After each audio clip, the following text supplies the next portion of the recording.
Assalamualaikum warahmatullahi wabarakatuh. Perkenalkan, nama saya Yuyun Martetila dengan NIM 85980437. Di sini saya akan mempraktikkan kegiatan praktikum simbiosis paratisme, simbiosis komensalisme, dan simbiosis mutualisme. Yang pertama, ulat pada daun pisang. Hubungan ulat pada daun pisang adalah ulat memakan daun pisang sebagai sumber makanan. Ulat diuntungkan karena mendapat makanan, sedangkan tanaman pisang dirugikan karena ada daunnya rusak dan pertumbuhannya.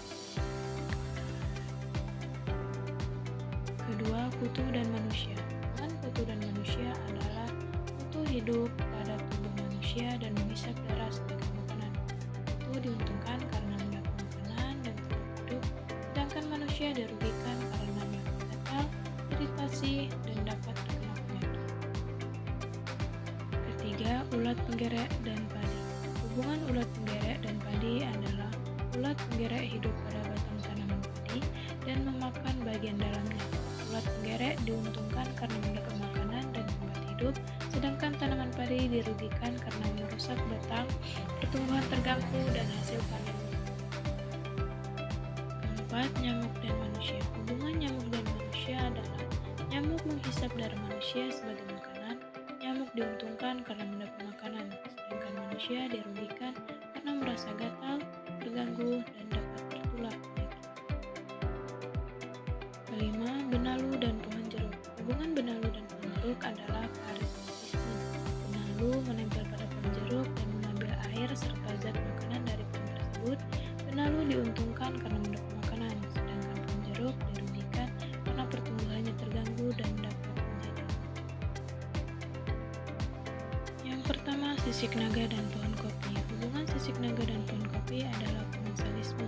Tanaman sisik naga menempel pada batang pohon kopi sebagai tempat hidup dan untuk mendapatkan cahaya matahari.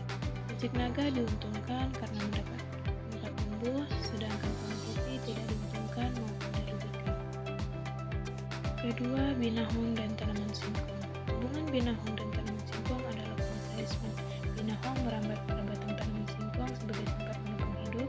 Binahong diuntungkan karena mendapat tempat merambat, sedangkan tanaman singkong tidak diuntungkan maupun dirugikan. Dan yang ketiga, anggrek dan pohon kopi. Hubungan anggrek dan pohon kopi adalah komensalisme. Anggrek menempel pada batang kopi sebagai tempat hidup dan mendapatkan cahaya matahari. Anggrek diuntungkan karena mendapat tempat tumbuh, sedangkan pohon kopi tidak diuntungkan maupun dirugikan. Yang pertama, cacing dan tanaman. Hubungan cacing dan tanaman adalah mutualisme. Cacing membantu mengumpulkan tanah dan menguraikan sisa-sisa bahan organik sehingga tanah menjadi subur.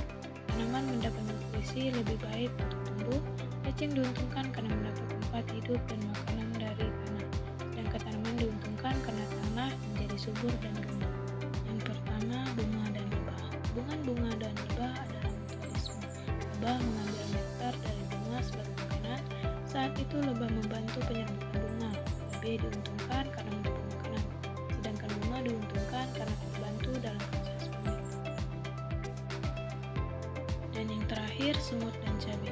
Hubungan semut dan cabai adalah mutualisme. Semut mendapatkan makanan dari cairan manis atau sisa makanan di sekitar tanaman cabai. Semut juga membantu melindungi tanaman cabai dari hama kecil. Semut diuntungkan karena mendapat makanan, sedangkan tanaman cabai diuntungkan karena mendapat perlindungan dari hama. Jadi dapat disimpulkan bahwa dalam lingkungan terdapat berbagai bentuk simbiosis. Yang pertama, parasitisme, kedua komensalisme, dan ketiga mutualisme.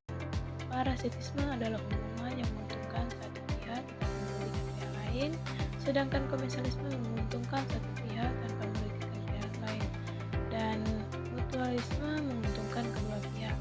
Hubungan-hubungan ini